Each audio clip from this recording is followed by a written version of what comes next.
Let's talk about monthly dividend ETFs.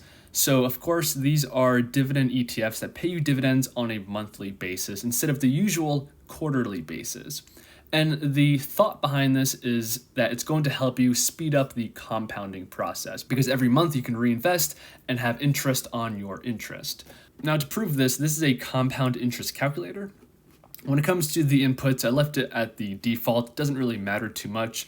What I want to draw your attention to is this comparison section. So this is the total amount and the total interest paid to you based off of the compound interval. So we can see daily, monthly, quarterly, semi, and an annual basis. We can see the total value that you would have based off of the inputs above, and then the total interest paid out to you. Now, it's not a massive difference, but at the end of the day, it is a couple $1,000s we're talking about here.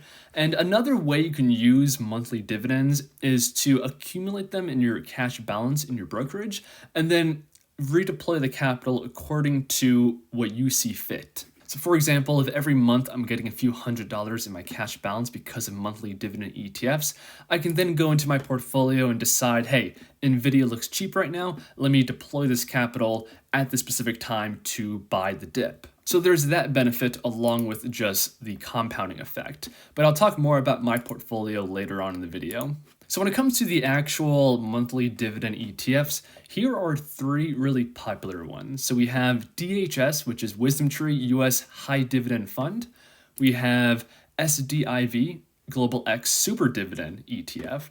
And then lastly, SPHD. So these are all traditional equity monthly dividend paying ETFs, and I don't like any of them. And this is why. So right now we're looking at the total return chart of all three of these ETFs over the past 1 year. And for comparison, you always have to do this. We have to put in S&P 500. So when adding in SPY in this kind of light green color, we can see over the past year, they've done pretty well, but let's zoom out.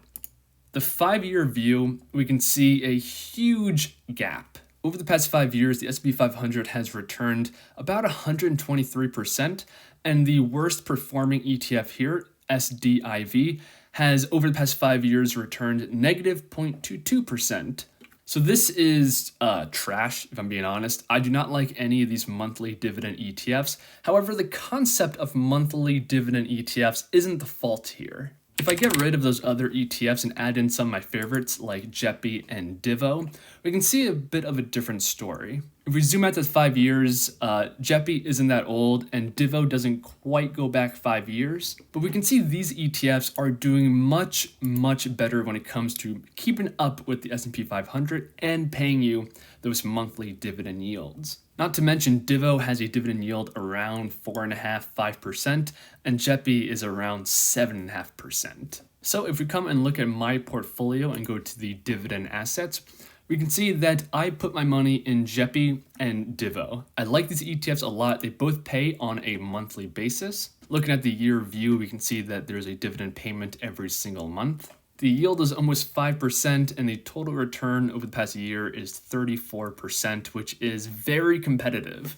So the way this ETF works is a little bit different than the other equity ETFs like SPHD. This one has great high quality dividend companies within it that accounts for about 2 to 3% of this yield. But the rest of it is a little bit of opportunistic covered call writing on top of it, which is kind of like an automated way of taking profits because if a company races up in price, it automatically gets called away and you get that premium translating into a higher dividend yield. It does limit your upside because if the company continues to run up in stock price, it gets called away and you miss out on that. But one of the things that I've learned over the years of investing is the importance of taking profit. And I suck at it. I'm really bad at choosing market tops and selling my assets to realize a gain. And that's why I love dividend assets because it's automated. They automatically pay you out this yield. And then of course you can take it and you can reinvest it like I do to help you with compounding, or you can just take it and enjoy the profits. So covered call ETFs are just an enhanced way of doing this, in my opinion. And as we've seen, this strategy to deliver monthly dividends is so far way more successful in terms of total return than the standard equity ETFs like SPHD.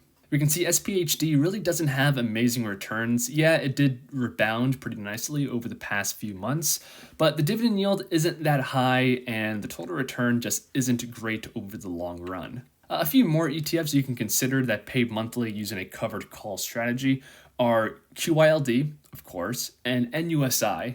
They've both followed kind of different strategies, but they pay monthly, high dividend yields, and the total returns are kind of a sideshow because NUSI isn't designed for good total returns.